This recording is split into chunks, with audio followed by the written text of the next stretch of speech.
যখন বিশ্বকবি মহোৎসব চলছে, তখন আনন্দবাজার চলছে, সেই সময় খুব বৃষ্টি হচ্ছে।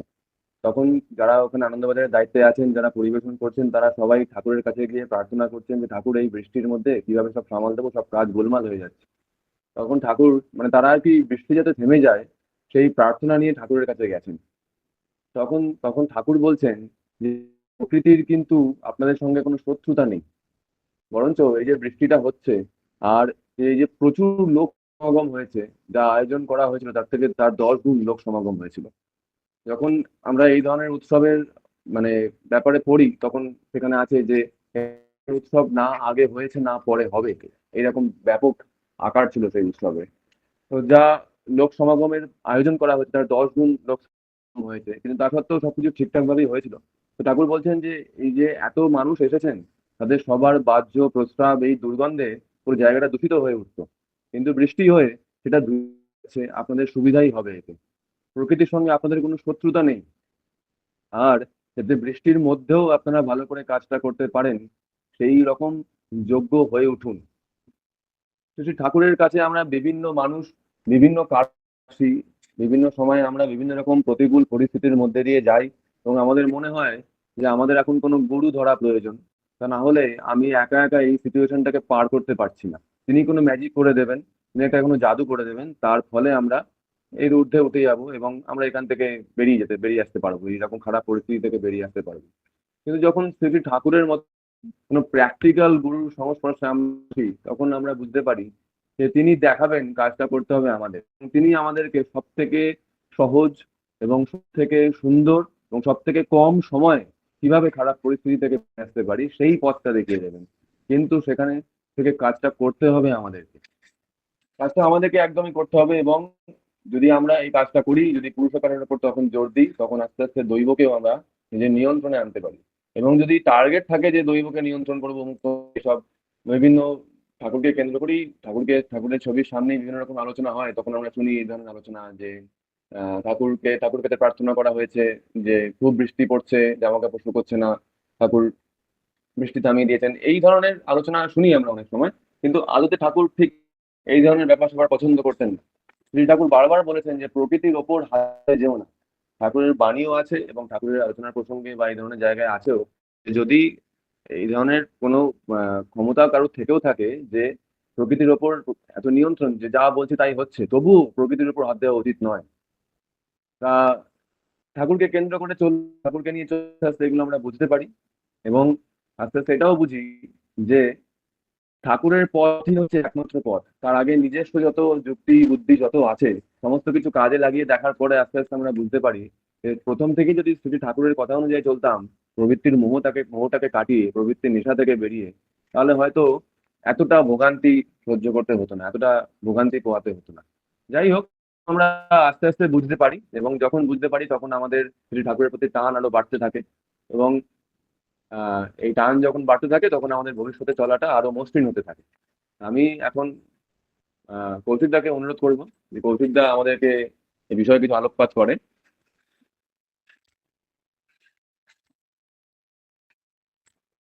প্রথমেই জীবন পথের আরাধ্য পরম দয়ালের রাঙা রাতুল চরণে আমার প্রণাম, শত কোটি প্রণাম।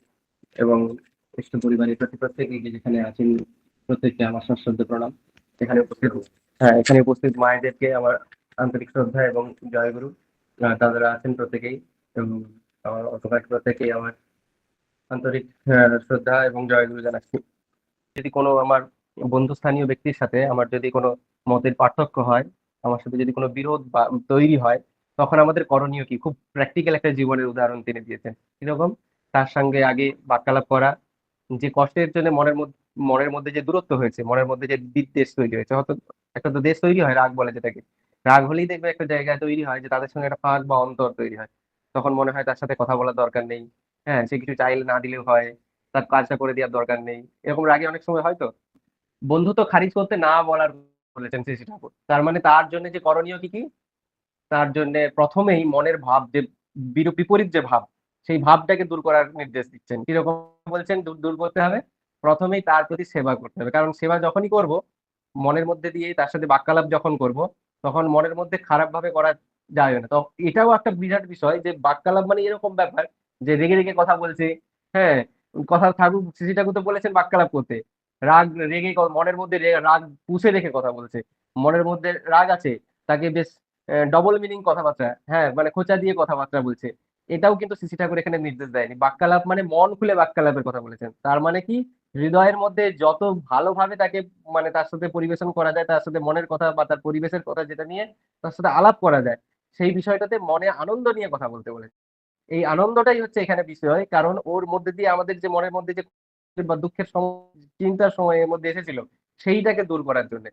এবং এটা দূর হলে আস্তে আস্তে তার সাথে বাক্যালাপের মাধ্যম দিয়ে দূর হলে তারপরে তার সেবা, তার ডালা পাঠাতে বলেছে, মানে কি তার জন্য কিছু করতে বলেছে। তার মানে আমি যে করাটা দিয়ে তাকে সেবাটা দিচ্ছি, তাতে আনন্দ দিচ্ছি, এবং তার মধ্যে দিয়ে আমারও আনন্দ হবে। এটা উভয়ের পক্ষেই আনন্দদায়ক। তাই বলেছেন তার জন্য ডালা পাঠাও, হৃদয় খুলে বাক্যালাপ করো। তারপরে যদি তার সাথে যে মনের মধ্যে যে অন্তর বা মনের মধ্যে যে খারাপের যে ভাবটা তৈরি হয়েছিল সেটা দূর হবে। এইভাবেই আমাদের বন্ধুদের মধ্যে, আমাদের পরিবেশের মধ্যে, আমার পরিবারের মধ্যে এইভাবে আমরা বৈরিতা দূর করতে পারি। আরেকটা ইন্টারেস্টিং ফ্যাক্ট যেটা বলছেন, যদি খুব খারাপ কিছু হয় তখন সেক্ষেত্রে কি করতে হয়, যে আমি তাকে পারছিই না কন্ট্রোল করতে। এরকম আমার একজন ছাত্রী কিছুদিন আগে মানে আগের বছরে হয়েছিল। সারা বছর তো তার পড়াশোনার মধ্যে দিয়ে সে সবদিন বলতো যে তার বান্ধবী তার সঙ্গে এরকম খুব খারাপ আচরণ করছে তার নিজের জীবনে। সে প্রত্যেকদিন চিন্তা করছে আর প্রত্যেকদিন পড়াশোনার সময় ওইগুলাই বসে বলতে থাকে। তো তাকে শ্রী ঠাকুরের এই বাণীটা পড়তে দিয়েছিলাম সেদিনে। তারপর বলছে এটা তো বুঝতে পারছি না, ওইখানেই ব্যাস বিষয়টা। যদি তাকে তুমি ফেরাতে পারছো না, তাকে তুমি ফেরাতেই পারছো না, এরকম হতেই পারে যে তার মনের ভাব এতই দৃঢ়, এতই মানে এতই সংকল্পবদ্ধ যে সেখান থেকে সে ফিরছে না। তখন আমাদের করণীয় কি, তখন তার সঙ্গে সম্মানজনক দূরত্ব রাখা। কারণ ওই ভাবটা যাতে আমার মধ্যে না ছড়িয়ে যায়। আমিও তো একটা রক্তের মানুষ, আমিও তো একটা মাংসের মানুষ, যেখানে আমার নিজস্ব অনুভূতি আছে, নিজস্ব চিন্তা আছে, নিজস্ব ভাবনা আছে। যদি তার সাথে আমি সেই ভাবটা নিয়ে যদি থাকি, তাহলে আস্তে আস্তে কি সমস্যা হবে, যে আমি তাকে পরিবর্তন না করতে পারলে সে আমাকে পরিবর্তন করে ফেলবে। তো সেই জন্য তার সাথে সম্মানজনক দূরত্ব রাখা। তার মানে কিরকম, তার সাথে ঝগড়া করে না, তার সঙ্গে তার ভালো হোক, তার প্রার্থনা করা পরম দয়ালের কাছে, যে সে যেন ভালোভাবে চলতে পারে, সে যেখানেই থাকুক যেমন ভাবে করুক, সে যেন সুবুদ্ধি পায় বা সেখান থেকে যেন ফিরে আসতে পারে। এর জন্য প্রার্থনা করতেই হবে। না হলে কিন্তু তার যে দোষ, সেই দোষের কিন্তু ভাগিদার আমাকেই হতে হবে, যদি আমি তার মঙ্গলের জন্য প্রার্থনা না করি। তারপরে তার যে করণীয় গুলো করলে তিনি ফিরে আসতে পারেন, তা আমাকে ওই সম্মানজনক দূরত্ব মানে বাইরে থেকেই তাকে চেষ্টা করা। এর পরেও যদি না হয়, তখন সেক্ষেত্রে পরম দয়ালে প্রার্থনা করে তার পারিপার্শ্বিকের জন্য বা তার পরিবেশের জন্য সবসময় মঙ্গল কামনা করা। এটাই আমাদের এই আলোচনার বিষয়বস্তু ছিল। এখানেও আমি যখন আলোচনা চলার সাথে পড়ছিলাম, তার সাথেও তার একটা বিরাট মিল আছে। ওখানেও ওই একই রকম ঘটনা, যে চলার সাথীতে আবার ওখানে শ্রী শ্রী ঠাকুর বলছেন যে আমি কোনো কারণে যদি তার যদি খারাপ করে ফেলি, তার সঙ্গে যে মানে খারাপের যে ভাবটা, সেটা কিন্তু আমারও ক্ষতি করে ফেললো। যে তার জন্য খারাপ আচরণ করলাম, তার জন্য কিছু একটা খারাপ কিছু বললাম, ওটা ও বেশ ভালোই আমাকে বলেছিল, ঠিক আছে, ওরা আমি একটু বেশ ভালোই মজা দেখিয়ে দিয়েছি ওকে। ওই যে খারাপ কাজটা আমিও তার বিরুদ্ধে করেছি, তার জন্য যে সমপরিমাণ কষ্টের বা তার সমপরিমাণ দুঃখের যে ভাব, সেটাও আমার কাছে আসবে। তাকে আমাকে আমাকে তার জন্য রেডি থাকতেই হবে।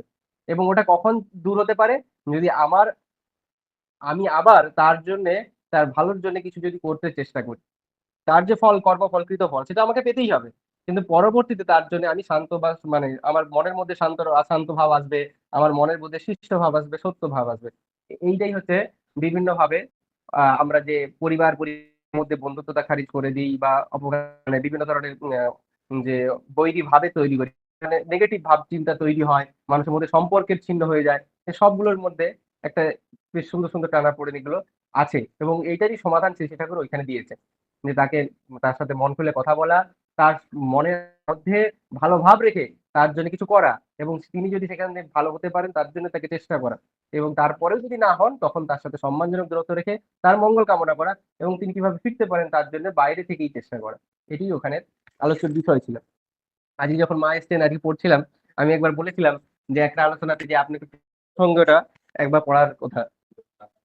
তো আজকে ওই কারণে আমি একটু পড়ছিলাম যে আমরা আজকে প্রার্থনাতে যখন ছিলাম, পড়তে পড়তে কয়েকটা ঘটনা আমরা মনে পড়লো। যেমন অর্ক ভাই বলছিল যে বিশ্বগুরু উৎসব শ্রী শ্রী ঠাকুরের সময়, এই উৎসবটার একটা বিরাট বড় একটা সুন্দর ঘটনা মানে এর আছে ব্যাকগ্রাউন্ডে। শ্রী শ্রী ঠাকুর পাবনার হিমায়তপুরে জন্মগ্রহণ করেছিলেন। কলকাতার মানুষজন তখন এইরকম খবর পেতেন যে হিমায়তপুরে একজন আছেন যিনি মানে কি বলে বিভিন্ন জায়গায় মানুষজনকে হিপনোটাইজ করে রেখে দেন, বা তার এমনই বৈশিষ্ট্য যে মানুষজনদের এরকম জাদুটোনা করেন।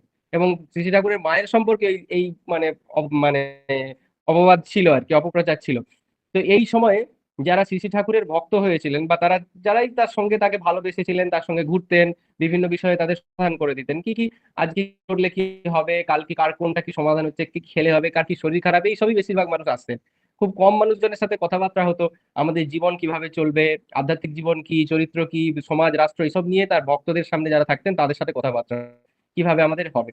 তো সেই সময় তার পাশে ছিলেন, তারা দেখতেন তখনকার সময় শ্রী শ্রী ঠাকুরের সমাধি বা এরকম হতো যে তিনি যেটা আমাদের বলি ভাব সমাধি আর কি, এটা খুব পুরুষোত্তমদেরই হয় শুধুমাত্র। এটা শ্রী ঠাকুর শ্রীকৃষ্ণের মধ্যে হয়েছিল, যখন আমরা দেখেছি ওই যুদ্ধক্ষেত্রে, যেটা আমরা বলি গীতা যে সময় দিয়েছিলেন, যে যুদ্ধক্ষেত্রে অর্জুনকে দেখিয়েছিলেন যে তার যে ভয়াল রূপ, বিশ্বরূপ, এবং তারপরে সেখানকার সবাইকে সম্মোহিত করে তিনি তাকে, যখন অর্জুন যে যুদ্ধ ত্যাগ করে দিয়ে মানে অস্ত্র ত্যাগ করতে চেয়েছিলেন যে আমার পরিবার পরিজনদেরকে আমি যুদ্ধ করে কখনোই হত্যা করতে চাই না, তখন তাকে তার খাদ্য বোঝানোর জন্য তাকে যে জীবনীয় শিক্ষা দিয়েছিলেন সেটাই আমরা গীতা বলতে জানি। ও সেই সময়ে তার এই বিশ্বরূপটাই সেই সময়ের একটা মানে কি বলে মহাসমাধির একটা রূপ। তো শ্রী ঠাকুর এরকম ৭৯ দিন সম্ভবত না পুণ্যপুঁথিতে আছে, এটা ভুল বলছি হয়তো, সে জানতে হবে। তো এরকম অনেক দিনই ওনার টানা ভাব সমাধি হয়েছিল। মাঝে মাঝে যে কোনো বাড়িতে যেতেন ভক্তদের মাঝখানে এতই আনন্দ হতো, সেখানে তিনি তার ভাব সেখানে এমন একটা জায়গায় পৌঁছে যেত যেটা আমরা বলি যে স্বাভাবিক অবস্থায় মানুষের শরীরে কোনো প্রাণ নেই, কিন্তু তার চিন্তা ভাবনা চেতনা সবকিছু তিনি বলতে পারতেন। পরিবারের মানে পাশাপাশি যে মানুষ তাকে বেষ্টন করে আছেন তাদের কি সমস্যা হচ্ছে, কে মনে মনে ভাবছে যে এটা ঠাকুরের মনে হয় কি বলে অভিনয়, এরকম ঘটনা হতেই পারে না, তিনি তারও সমাধান দিচ্ছেন, মনে মনে ভাবছেন তারও সমাধান দিচ্ছেন। যে তিনি কি করে আবার পুরুষোত্তম হয়ে এসেছেন এরকম মানুষজন মনে মনে জিজ্ঞাসা করছেন, তারও তিনি জিজ্ঞাসা করতেন, হ্যাঁ রে সেই শুধু শুধু চলতে হয়, এরকম ভাবে তিনি তাদেরকে বলছেন। তো সেই মানুষজন যে চলে আর এত আনন্দ পেয়ে জীবনে অনেক কিছু পেয়েছে, তারা তখন জানার জন্য শ্রী শ্রী ঠাকুরকে বোঝানোর জন্য যে হ্যাঁ ঠাকুর এসেছেন, তিনি বিশ্বের যে আমাদের বর্তমান বিশ্বের তিনি একজন গুরু, তার যে আবির্ভাব আবার ঘটেছে। আমরা তো মনে করি পূর্ববর্তী পুরুষোত্তম পরপর পরপর আসে, আমরা প্রার্থনাতেও এটা বলি, শ্রী শ্রী ঠাকুরের দেওয়া প্রার্থনাতে। তো এইভাবে যখন তিনি বলছেন তখন তারা সবাই একটা মনে কষ্ট পেয়ে বারবার ঠাকুরকে বারবার নিবেদন করছে, যদি এই অনুষ্ঠানটার পারমিশন দেন তাহলে আপনার বিশ্বগুরুর যে ভাব সেটা আমরা এ করতে পারি। তখন শ্রী শ্রী ঠাকুর বলছেন আপনি কাজের মধ্যে যুক্ত হন, আরো বেশি করে মানুষের হয়ে উঠুন, প্রত্যেকটা মানুষের কাজ কিভাবে সমাধান করতে পারেন তার সমস্যাগুলো, সেগুলো নিয়ে বেশিরভাগ সময় জোর দেওয়ার কথা বলছেন। তিনি নিজেকে প্রকাশ করার বা প্রচার করার কথা বলছেনই না, অথচ মানুষজন তাকে খুব ভালোবাসে। পরবর্তী সময়ে কি হয়েছে, মাতা মনমোহিনী দেবীকে শ্রী মাকে বলে বারবার মানে নিবেদন করছে, বারবার বলছে, তখন শ্রী শ্রী ঠাকুরকে দিয়ে তাকে বলিয়ে তারপর শ্রী শ্রী ঠাকুর মানে তার কাছ থেকে পারমিশন নেওয়ার পর ঠাকুর আর মাকে অশ্রদ্ধা তো কোনোদিন করেন না, খুব শ্রদ্ধা করেন। তো সেই কারণে তার কথাই তিনি মেনে গেছিলেন। তো তারপরে যে সমস্ত আয়োজন হয়েছিল, সেই আয়োজনের আগেই শ্রী শ্রী ঠাকুর বলেছিলেন যে যেন কোনোভাবেই কোনো মানুষ যেন কোনো কষ্ট না পায়। তো তারপরেই যে ঘটনাটা সেটা বললো, যে এরকম ঘটনাতে মানুষজনের সমাগম হয়েছিল, যে তারপরে শ্রী ঠাকুরের সেই মঞ্চে তাকে মালা দেওয়ার কথা বলেছিলেন, তিনি তখনও মালা নিতে মানে মালা পরানোর কথা, যে বিশ্বগুরু এসেছেন এইভাবে প্রচার করার কথা বলেছেন, তিনি তখনও মঞ্চে যেতে চাননি। মাতা মনমোহিনী দেবীকে রিকোয়েস্ট করে তাকে দিয়ে নিবেদন করে যখন তার কাছ দিয়ে কথা দিয়েছেন তখন ঠাকুর গিয়ে উঠেছিলেন। তো এরকম ঘটনা পুরুষোত্তমদের জীবনে প্রায় প্রত্যেকটা সময় আছে, কিন্তু তারা যখন প্রকাশ করেন আবার ভাব সমাধির সময় তিনি প্রত্যেকটা মানুষকেই বলছেন যে হ্যাঁ আমি সেই রে, সেই আগে যার দিকে সেই সেই তারই পূর্ববর্তীর এখন নবকলেবর। এইবার ঘটনাগুলো কিরকম মিল আছে, আমি ঠাকুর রামদেবের ঘটনা তুমি যখন বলছিলে মনে পড়লো। তার গলায় ক্যান্সার হয়েছিল আমরা জানি অনেকেই। তো তার ভক্ত যখন তাকে ওই ক্যান্সারের শুশ্রূষা করার জন্য চিকিৎসা করতে যাচ্ছেন তখন বলছেন যে হঠাৎ কষ্ট হয়েছে, তখনই নড়ে উঠেছেন, শরীর খারাপ তখন অবস্থা, সেই অবস্থাতে তার ভক্ত খুব কষ্ট পেয়ে বলছেন তাহলে আপনার এই আমি পরিষ্কার করার ব্যাপারটা করতে পারছি না, আপনি যদি খুব কষ্ট পান বলেন। হ্যাঁ, তো এই অবস্থাতে তখন তিনি ওই কি বলে তিনি তখন কিছুক্ষণের জন্য সময় নিলেন, মানে দাঁড়াও। কিছুক্ষণ পর সেই ভাব থেকে উত্তীর্ণ হলেন, যে আমি এই শরীরের মধ্যে যে আছি সেই ভাবটা থেকেই উত্তীর্ণ হলেন, এবং তারপরে আবার তার পরিষ্কার করে তার সেবা শুশ্রূষা করে দিয়ে চলে গেলেন। তো এটাই শ্রী শ্রী ঠাকুর বা প্রত্যেকটি পুরুষোত্তমদের বৈশিষ্ট্য, তারা যে ভাবে যে অবস্থায় থাকেন সেটি শুধুমাত্র মানুষের লোকশিক্ষার জন্য, এবং তাদের উদ্দেশ্য নয় যে তারা প্রচার করে যে আমি পূর্ববর্তী পুরুষোত্তম। আরো একটা ইন্টারেস্টিং বিষয় শ্রী ঠাকুরের কথাতেই পেয়েছিলাম যে পূর্ববর্তী পূর্ণ অবতারদের মধ্যে মানে শ্রীকৃষ্ণ ছিলেন পূর্ণ অবতার, এবং তার পরবর্তীকালে সবচেয়ে পূর্ণ অবতার হচ্ছেন শ্রী ঠাকুর অনুকূলচন্দ্র, এবং তিনি নিজে স্বীকার করে বলেছেন এটা। এই জায়গায় আমরা পাই কিরকম ভাবে, আমরা অনেক জায়গায় অনেক মানুষজন দেখি যে হ্যাঁ ঠাকুর চন্দ্রকে আমরা কেন ধরবো এইভাবে মনে করে অনেকেই বলেন। তো এই বিষয়ে এই প্রেরিত প্রসঙ্গটাতে পেয়েছিলাম। যে ভগবান শুধুমাত্র মানুষের যে আমরা যে পুজো করি সেই পুজো অর্থে যে তাকে যে চলি বা তার যে আমরা যে গল্প কথা শুনি সেগুলো কি শুধুমাত্র লৌকিক কথা, না তিনি তার বাস্তবিক জীবনে উদাহরণ দিয়ে সেগুলোকে করিয়েছেন, সেগুলো পরবর্তীকালে গাথায় বা গল্পে পরিণত হয়েছে। আমাদের তার সত্যটা দেখে চলতে হয়, এবং সেই চলাটাই হচ্ছে তাকে ধরে চলা এবং তার পুজো করা। আমরা যে পুজো করি প্রত্যেক দিন, অর্থাৎ তার প্রতিটি আচরণকে পালন করা, তার প্রতিটি বৈশিষ্ট্যকে চালনা করা নিজের জীবনে, নিজের বৈশিষ্ট্যে, নিজের পরিবারে এবং পরিবেশে, তবেই তার সার্থকতা পূর্ণ হয়। এখানে এই কথাটাতেই শ্রী ঠাকুরের আলোচনা প্রসঙ্গে এটা ছিল। শ্রীকৃষ্ণ প্রসঙ্গে শ্রী ঠাকুর বলছেন, শ্রীকৃষ্ণ প্রসঙ্গে এক ভদ্রলোক জিজ্ঞাসা করলেন, তাকে বড় জোর সুপারম্যান বলতে পারি, অতি মানব, ভগবান বলতে পারি না, হাজার হলেও তিনি মানুষ। তো সেটা কি বলছেন, আমি কিন্তু ভগবান বলতে মানুষ বাদ দিয়ে কিছু বুঝি না। তেমন ভগবান যদি থাকেনও তার সঙ্গে আমার সম্পর্ক কি? তিনি আমাকে একটা তিলের নাড়ু পর্যন্ত জুটিয়ে দেন না। ভগবান বলতে বুঝি সেই মানুষ যার ভিতর ষড়ৈশ্বর্য, মানে সমস্ত ঐশ্বর্য, অর্থাৎ যেগুলো দিয়ে তিনি পরিবেষ্টিত, মানে তৈরি, সেগুলি জাগ্রত, অর্থাৎ প্রতিটি মানুষের জন্য যে প্রয়োজন সেই প্রয়োজনগুলি পূরণকারী। এবং রবীন্দ্রনাথকে বাদ দিয়ে তার কবিত্ব বুঝি না। যদি রবীন্দ্রনাথের কথা আমাদের প্রবীরদা ভালো বলতে পারবে, যে রবীন্দ্রনাথকে যদি আমরা পড়ি তার কবিতা দিয়েই তাকে বুঝি যে তিনি কতটা ব্যক্তিত্ববান, তিনি কবিতার মাধ্যম দিয়েই প্রকাশিত হয়েছেন বা তার লেখার মাধ্যম দিয়ে প্রকাশিত হয়েছেন। আগে মনে হয় রবীন্দ্রনাথের কথা, তারপর তার কবিত্ব। দয়া দয়া বলতে দয়াবান লোকের কথাই মনে পড়ে, দয়াবান ছাড়া দয়া থাকে কোথায়, তা বোধ করি কেমন করে। এই এই ক্ষেত্রে শ্রী ঠাকুর এভাবে বলছেন। তাই প্রতি, যদি আমরা মানে ভগবান শ্রীকৃষ্ণের ক্ষেত্রেও দেখি, তিনিও প্রতিটি মানুষের সময়ে তখনকার দিনে প্রতিটি মানুষের উপকারের জন্য পরপর কি করণীয় সেগুলো বিভিন্ন ভাবে বলেছেন, বুঝিয়েছেন, তারপর সেগুলোকে করিয়েছেন। আস্তে আস্তে আস্তে আস্তে মানুষ যখন তার উপকার পেয়েছে তখন তাকে ভগবান রূপে মানুষ পুজো করে, তারপর তার বৈশিষ্ট্য মানে অনুধাবন করতে পেরেছে, এবং তাই তাকে বারবার বারবার সাধনা করে অর্চনা করে আমরা তারপর কি করি। একই জিনিস ঠাকুর রামচন্দ্রের ক্ষেত্রে এসেছে, ঠাকুর রামকৃষ্ণের ক্ষেত্রে এসেছে, এবং বর্তমান পুরুষোত্তম শ্রী শ্রী ঠাকুরের কাছে এসেছে। তারপর বলছেন, প্রসঙ্গে শ্রী শ্রী ঠাকুর বললেন, কেষ্ট ঠাকুর যে এত কুরুক্ষেত্র কাণ্ড করলেন, শিশুপাল বধ করলেন, সবাই কিন্তু তার ফেভারে। প্রীতিপূর্ণ নিরোধ আপাতত যত বিরোধী থাক বাধুক, ওতে পরিণামে পরস্পরের মধ্যে টান হয়ে যায়। এবং প্রত্যেকের মধ্যে তিনি যে এত যুদ্ধ মানে গন্ডগোল করেছেন, সবকিছুর মূলে ছিল যে প্রত্যেকের মধ্যে দিয়ে বিরোধকে দূর করে তাদের মধ্যে টান বাড়িয়ে তোলা, এবং তাদের মধ্যে দিয়ে মানে অসৎকে নিরোধ করা। তো এইটাই যুগে যুগে পুরুষোত্তমরা বারবার করেন, বারবার চালিয়ে যান, এবং তার করণীয় কাজগুলোই এটা। আমাদের করণীয়, হচ্ছে তার কথাগুলিকে জানা, প্রতিদিন পড়া এবং আলোচনার মাধ্যমে নিজের জীবনে পালন করা। এই যে আমি আজকে একটা জানলাম যে পড়লো, আমি আবার সেটাকে মনন করলাম, পরের দিনে গিয়ে যখনই ওই পরিস্থিতিতে পড়ি, এরকম কোনো পরিস্থিতিতে আসলে তখন শ্রী ঠাকুরের কথা স্বীকার করে মনে করবো, হ্যাঁ, তিনি এটা বলেছেন, তাহলে এটা তো করে দেখি একবার। এবং এটা করতে একটু কষ্ট হবেই, কিন্তু কারণ এটা দিয়ে অনেক কিছু শুধরাই তো মানুষের জীবনে।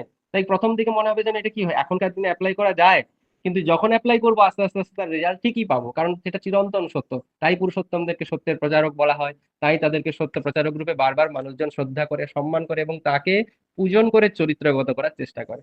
এটুকুই বলার। আর পরবর্তীতে আমাদের অর্ক ভাই বলবেন। আমার পরম প্রেমময় শ্রী শ্রী ঠাকুরের চরণে আমার প্রণাম জানাই, এবং উপস্থিত ঋত্বিক দাদা, কৌশিক দাদার কাছে আমার প্রণাম জানাই, এবং সকলে যারা উপস্থিত আমার গুরুজনরা আছেন সকলকে আমার প্রণাম এবং জয়গুরু। আজকে এত সুন্দর আলোচনা হচ্ছিল, এত সুন্দর গান, সব মিলে খুবই ভালো লাগছে। একটু পরেই আমাদের শ্রী শ্রী ঠাকুরের বিশ্ববিজ্ঞানের একটা মিটিং আছে, ওখানে যাব বলে যেতেও হবে, আবার মন ছটপট করছে, এখান থেকেও যেতে ইচ্ছা করছে না। আজকে যখন সত্যানুসরণের পাঠ হলো, তারপরে ওটার সূত্র ধরে কৌশিকদা এত সুন্দর আলোচনা করলেন, যেটা শুনে আমার অতুল প্রসাদ সেনের একটা অদ্ভুত গান মনে পড়ছিল, সে বহু পুরনো। আমাদের আগে একটা সুন্দর কালচার ছিল যাজনের, আর ঠাকুরকে জীবনে প্রতিষ্ঠা করার এই যে একটা কালচার, এটা যে শুধুমাত্র কতগুলো বডির সমাবেশ না, এটা আমাদের স্পিরিটের সমাবেশ।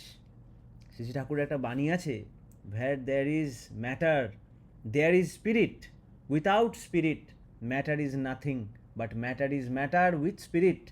Yes, কৌশিক দাদা বলছিলেন শ্রী শ্রী ঠাকুরের পুণ্যপুঁথি কালেকশন শুরু হয় ৭২তম দিনের থেকে। ওই ৭২তম দিন প্রথম যেটা থেকে শ্রী শ্রী ঠাকুরের পুণ্যপুঁথি রেকর্ড স্টার্ট হয়, সেটার প্রথম লাইন হচ্ছে, আমি চাই শুদ্ধাত্মা, ওই শুদ্ধ আত্মা, স্পিরিট। এই এত আয়োজন, এত কিছু সৎসঙ্গ, এই সেই, ঠাকুরের এরকম নাম, একটা রূপ, ঠাকুরের দীক্ষা, ঠাকুরের বিধি, এত কিছু কেন জানেন? এত কিছু আমাদের জন্য, আমাদের চোখ খোলার জন্য। তিনি সবার জন্য সব সময় হয়েই আছেন। তিনি বিস্তারিত হয়ে আছেন প্রত্যেকটা পোকা, প্রত্যেকটা গাছ, প্রত্যেকটা প্রাণী, সবার জন্য উন্মুক্ত হয়ে আছেন। তার আলাদা করে ঘোষণার দরকার ছিল না, তিনি ঘোষিত সব জায়গায়। যবে থেকে সৃষ্টি হয়েছে বা তারও আগে যা ছিল, সব কিছুর মধ্যে তার একটা নির্গুণ রূপ, সর্বগুণ সম্পন্ন নির্গুণ যিনি, ওরমভাবে তিনি ছিলেনই। সে কোনো নামে না, তিনি অনামী পুরুষ। তিনি সব কিছু, নাম, রূপ, রস, গন্ধ, সব কিছুর বিয়ন্ডে সবার সঙ্গে এক হয়ে আছেন। এত আয়োজন, এত রূপ, এত খেলা, এত লীলা, এত দুঃখ, এত কিছু সব আমাদের জন্য, সব আমাদের জন্য, যাতে আমাদের চক্ষুরুন্মীলিত যেন তস্মৈ শ্রী, সেই চোখ খুলে দেওয়ার জন্য, অজ্ঞান তিমিরান্ধস্য, অজ্ঞানের এই তিমির অন্ধকার থেকে সেই চোখের পর্দাটা তুলে সেই ইষ্টকে দেখার জন্য, ইষ্টর মধ্যে দিয়ে তাকে তার পূর্ণত্বটা অনুভব করতে, যাতে আমরা একদিন পারি। এই যে অতুল প্রসাদ, রবীন্দ্রনাথ, রজনীকান্ত, দ্বিজেন্দ্রলাল রায়, ঠাকুরকে ইনারাও ফিল করেছেন। এটা আনপপুলার একটা অপিনিয়ন, অনেকেই জানেন না। ঠাকুরকে নিয়ে ইনারা যা চর্চা করেছিলেন, ততটা চর্চা হয়তো আমরা করি না এখনো। যাচ্ছি, সেই পথে যাচ্ছি। তারা নানান ওয়েতে, নানান রকমে তারাও এই ঠাকুরের আলাদা আলাদা রকমভাবে এনজয় করেছেন। আজ থেকে বহু বছর আগে সক্রেটিস, প্লেটো, তারা আলোচনায় বসতেন, তারাও ঠাকুরকে এনজয় করেছেন আলাদা আলাদাভাবে, আলাদা আলাদা রূপে, রসে, গন্ধে। তিনি তো তার একটা ফর্ম আমরা দেখতে পাচ্ছি, এই একটা ফর্ম। সীমার মাঝে অসীম তুমি, বাজাও আপন সুর, আমার মধ্যে তোমার প্রকাশ তাই এত মধুর। আমার মধ্যে যতক্ষণ না তার ওই প্রকাশটা হচ্ছে, তাই আজকে অতুলদার কথা মনে পড়ছে। অতুল প্রসাদ সেন গাইতেন।